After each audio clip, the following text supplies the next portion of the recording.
4Beerzin! Woo! Welcome back, everybody, to 4Beerzin. We're very excited to say that we've got Glenn Paul back on the Lovely show. to be back. Thank you. Thank you. No worries. And then we've got Rob and Joe here as well. Hello. As always. And we really want to talk about what does Glenn do when he's not on the green. Keep it clean. Keep it clean. On the green. When he's On not the green, yeah. If we're not That's what on they the call that, green, don't you gotta they? Do keep they it say clean. on the green? Yeah, I think Joe was Do going you- to do I was going somewhere else. extracurricular. Yeah. Do they use that saying? Like, do you say, like, see on the green? Does anyone say that? No. But you know, look, I'll tell you what. For all Danny intents says and it. purposes for this conversation, yes, they do. Yep. Danny says it, but no one knows what he means. I'll remember that. If I ever go play a round of golf, Don't say meet you on that, the green. I won't say meet you on the green. Yeah, no, that was What only do they like Happy say? Gilmore, where it's like meet you on the 9th green at whatever time it was. Ah. Yeah, no, it's that's like too hip and modern. Catch you on the flip side. No, None of that. no. It's like, get your clubs, let's go. Yeah, just get your shit Have together. you ever had someone like, throw the clubs down, so to speak, and gone, I'll see you on the course. No, but I tell you what, I'd be fucking intimidated. Oh, killer. No, but that really arrogant, that arrogance from a golfer. You show up to the golf course and you walk into the pro shop and you go, "Where's the first tee? What's the course record?" That's it. Yeah. Ah, right, yeah. Okay, mate, They- look at you. You're going to shoot 87. You're not. The course record for the record is like 62, but you're not shooting that today. Yeah, crazy. That'd be cool if they did, though. Yeah, it would do. It would do.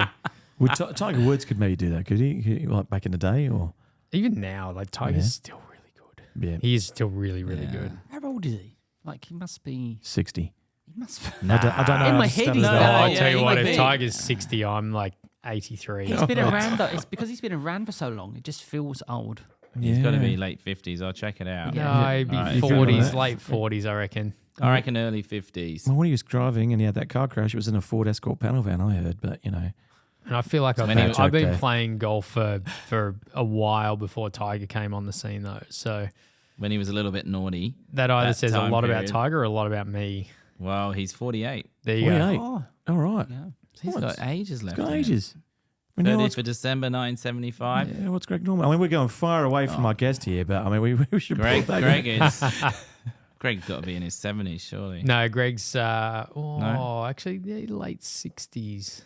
That's who I think of. Greg Norman. So right now, Danny's Googling all this right now, just for Yeah. everybody at So home. I came. Oh, Why he's he's doing that? 69 Did years you guys- old. That's Yeah. a good number. Oh, Did sorry, you Brett. guys ever have like a favourite golfer? Rob and Dan? I guess this is... You know what, Greg Norman. I remember everyone talking up Greg Norman, and then I remember seeing Greg do something like it wasn't playing golf. I was like, but I remember that someone was like, he's a really cool guy. He seems like a really cool dude. And then, but I'm going to be honest, I don't watch golf. I'm a terrible golfer, but I thought Greg Norman was really cool. And I remember when I was young, I was going, he's a really cool guy. I'd like to be like him. Because he's Aussie as well. So maybe that's.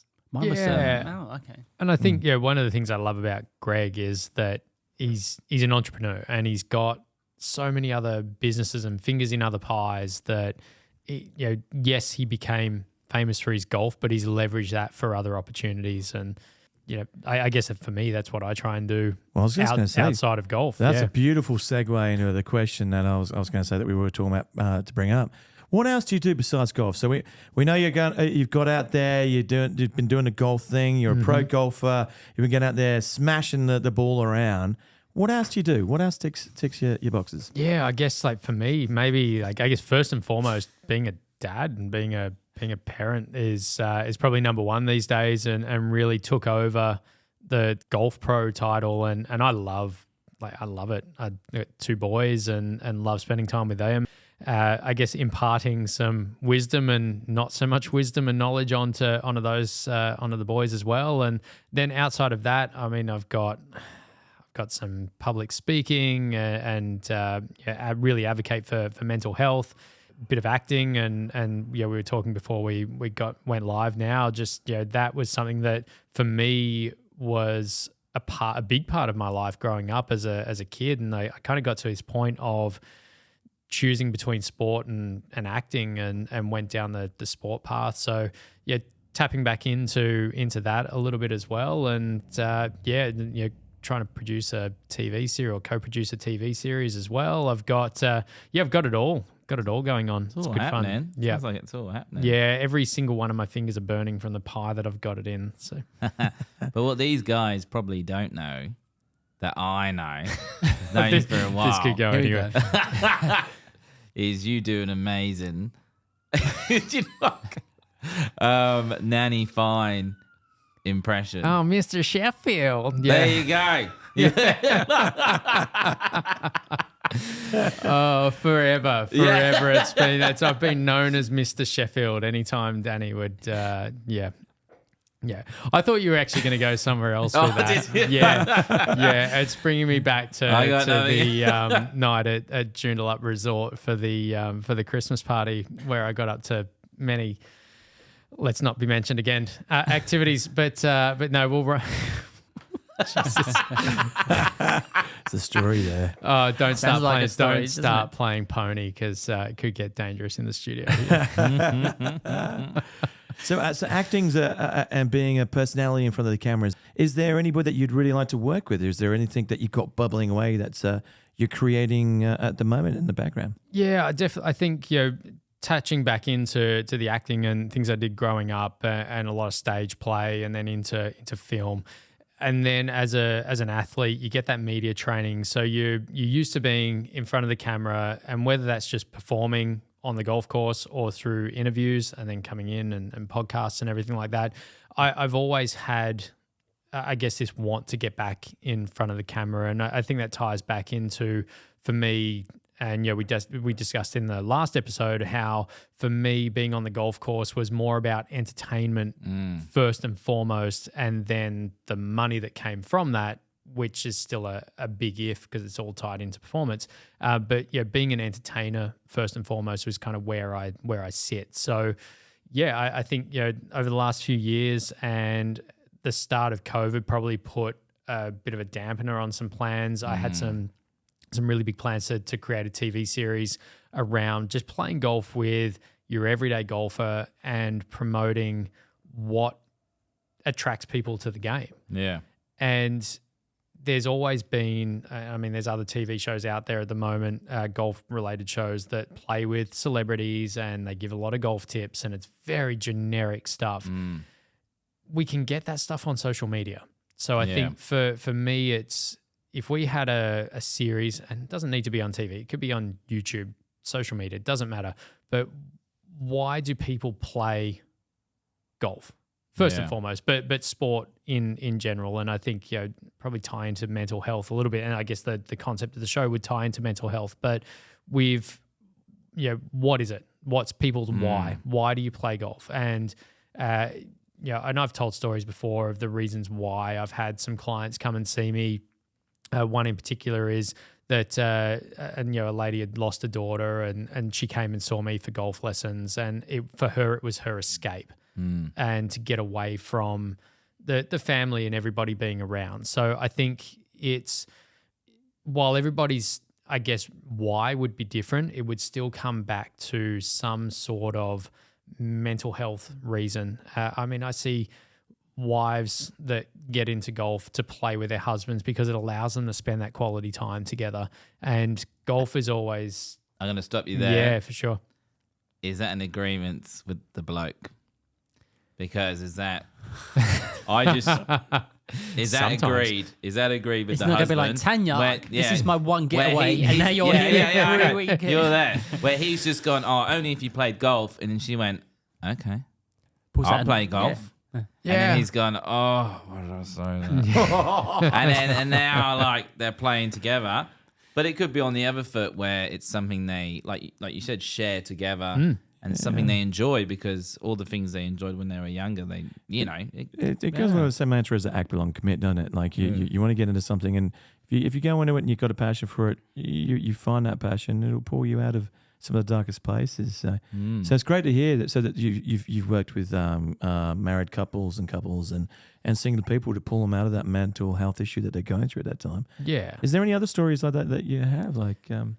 I guess probably for myself as well. I've been quite open these past probably 6 months about my own mental health struggles and I mean, going back to probably July last year, hit what I would call for me rock bottom, and a lot of that's come through circumstance that I've been over, not in just the last 12 months, but my entire life. I dealt with a lot of loss growing up. My dad died just before my 16th birthday as well. So, and I was only having a conversation about this the other night, that for me, I wouldn't say that I suppressed a lot of that grief, but for me, the day or the morning of that I found out that he'd passed away, and I kind of knew it was coming anyway, I went out and played golf.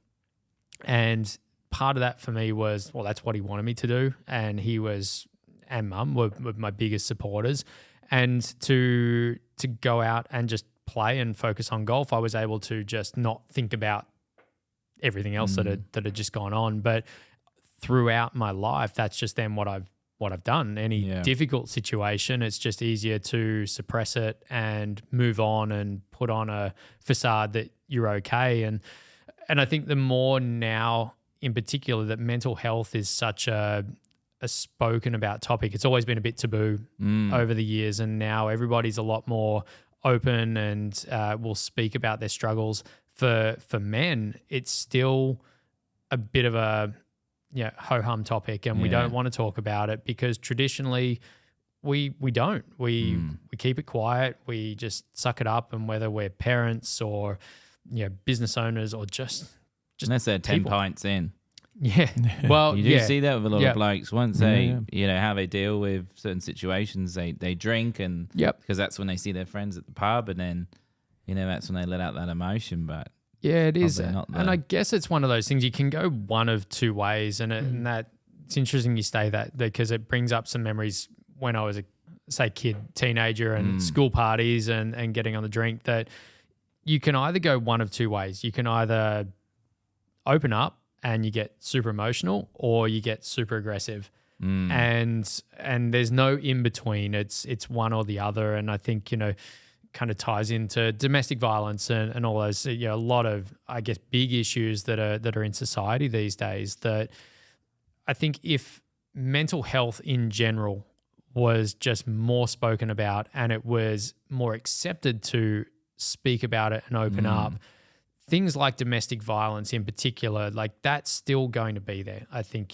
that's for men to be able to be in a position or a place where you feel like you can open up and talk about the things that you're feeling without judgment or without being put in a box, it would probably solve a lot of the issues. Yeah. A lot of the issues that we face. This is actually brilliant you talking about it. We spoke off air, and so thank you for being so frank talking about it. Yeah. So you're obviously out of, I know people sometimes they're in different spaces and things like that, but you're talking so frankly about what pulled you out, and what's so you're saying last year was a real tough time. What's some things that people can do, and what did you do to pull yourself out? Yeah, I think the biggest thing for me was that self-awareness and knowing or seeing the impact that my behavior was having on the people around me and the people that were close to me as well. And I'm not a perfect person. Nobody is, and I've made mistakes. But I think when I hit, for me, and I've hit rock bottom a few times over the last 12 months. And I think the second time in July, where I had some people that were close to me, and the way that I guess reacted to situations really hurt those people and made them pull away. And I think to see that the consequence of my actions on somebody else when they were just trying to show up and be there and support me, that was a bit of a wake up call. And, and July was a big time for me. It was, it was leading into the anniversary of my dad dying. It was leading into my birthday, and I just recently separated as well. So there were a lot of emotions going on, and like I said, obviously impacting everybody around me. Then come or leading into Christmas and December, and knowing that that was going to be another emotional time and a lot of big, positive, negative emotions, I didn't want to be in that same position that I was in July. And for me, it was that self-awareness, first and foremost, to know that, okay, this here is going to be a trigger for me. What can I do to avoid that, or at least try and avoid that, and know what those triggers were? So first thing I did was went to the doctor and said, I've got this coming up. I want to go on a mental health plan, and I want to try and do something to help myself. And I went and had my sessions with a psychologist and discussed that. And we came up with strategies to make sure that leading into Christmas and New Year and everything, that we had things in place to go, well, I'm not going to get back to that place. Yeah. Did it help? Absolutely. Did I get drawn back into a lot of that negativity? 100%. But was I where I was in July? Not at all. Not at all. And not only that, and I think that was probably the first step, is having that self-awareness. Yeah. But from that was then going and finding the things that I find joy in, spending time on the golf course, not just by myself, but with friends. And I play golf with a few mates, and they said to me, look, honestly, this is the first time we've seen you so relaxed and what seemed like stress-free on the golf course. Now, back in my mind, I still had 1,000 other things going on. Yeah.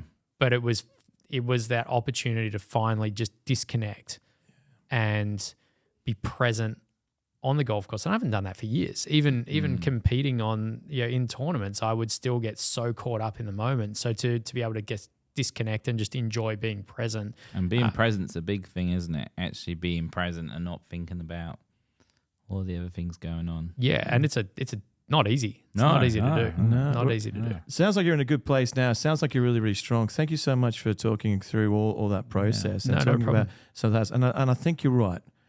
We need to talk about it. It needs to be a thing where it shouldn't be a hidden thing. We need to be able to get those much sense. So it's a pleasure to have a beer with you, being part of 4Beerzin here, and definitely. And hear about all the great things that you've done as well. I wish I could play golf. But it's such a frustrating game. It's never too late, mate. I mean, I teach people to play golf for a living, and I would almost go, like, take up something else. What are you doing here getting a lesson off me? There's so many other things that you could do, but it's a frustratingly beautiful game. And I think, it's challenging, but if you put the challenge and just that, I guess, the technical aspect aside, you get to spend couple of hours, up to 4 or 5 hours out in nature with 3 other guys that may or may not be your mates. You might get paired up with 3 complete strangers, but it's this opportunity to connect and share stories and just enjoy the company of other people. With or without your missus. Don't make the same mistake. Yes. I call him Jim. Tanya's, Jim. leave your Tanya's at home. Yeah, leave your Tanya's at home. Unless Tanya's a great golfer. But if that's the only time you spend together, then that's great. I'm sure it's not. But if... I don't know. I'll pull you up there because I actually had a couple. I had a couple that I was coaching, and they were both FIFO workers, but they worked on opposite shifts. Oh. So for them, the few days that they got back here in Perth was their opportunity to spend time together. I don't know why you probably choose to go on the golf course. Go out on a date, go and see a movie or go to dinner. But no, for them it was. But that's how they relax. That's how they. But I think the biggest thing that I got from that, and thank you for sharing, was around reaching out. Yep. I think hearing that you reached out, that you were saying about the suppressing and not talking to anybody, but by reaching out to someone, it makes a huge difference. And knowing, I guess, who you can open up to. Yeah. And it's not even about, I guess, trying to fix people's problems. And I'm a bit of a people pleaser, so I like to try and fix people's problems, but just giving them the space to talk without judgment or without trying to offer advice or feedback. And just I've always found that having that opportunity, just like now, just to talk about it and get it off your chest. Yeah. Makes such a huge difference mentally. As guys in particular, we're never going to tell people that we're struggling. It's a bit of an ego thing, probably more than anything. But if you get somebody that wants to open up to you, just listen. Just give them the space. Yeah, just give them an ear, and you don't have to, like you said, solve all their problems. but know who to contact or who, to advise to help. Definitely. And I think, and it's one of those things, it's probably scary to, I guess, put yourself in a position and be vulnerable and open up to your family or your friends or anything. And that's where, people like Lifeline exist and they're a fantastic service that are available 24/7 to reach out to. It's 13 11 14 is their number to reach out to. But one of the things in particular with Lifeline, they've realized that, we all communicate differently as well. And so it's not a case of just picking up the phone.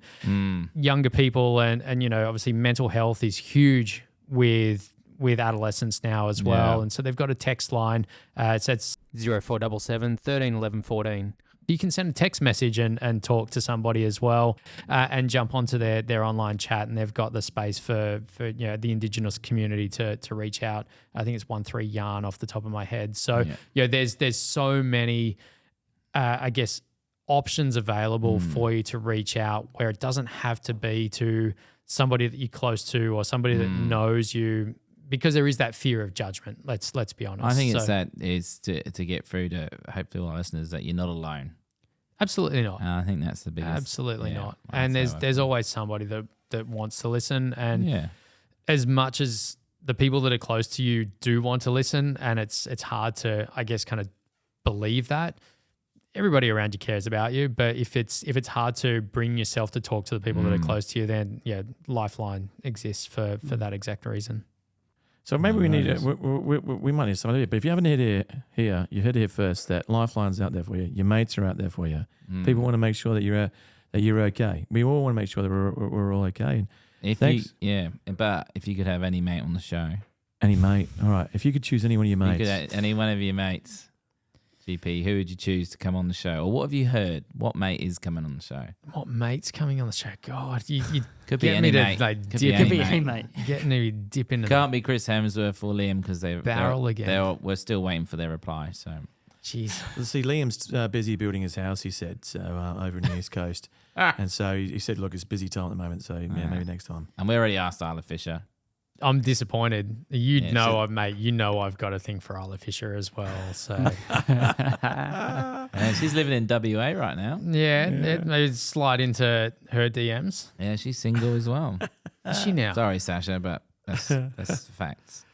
You heard it here first. Yeah, you heard it here. Oh, brilliant. Okay, so I know what I'm doing straight after this episode. Straight on Instagram. So there you go, Isla. Listen up. It's our second call out to you. I would say Isla's always been my hall pass, I must say. There you go. Nice. All right, here we go. 4 beers in. Here's the Lifeline, and 4 beers in. And take care of yourself, lads. All right, Absolutely. 4 beers in. 4 beers in. 4 beers in. Woo!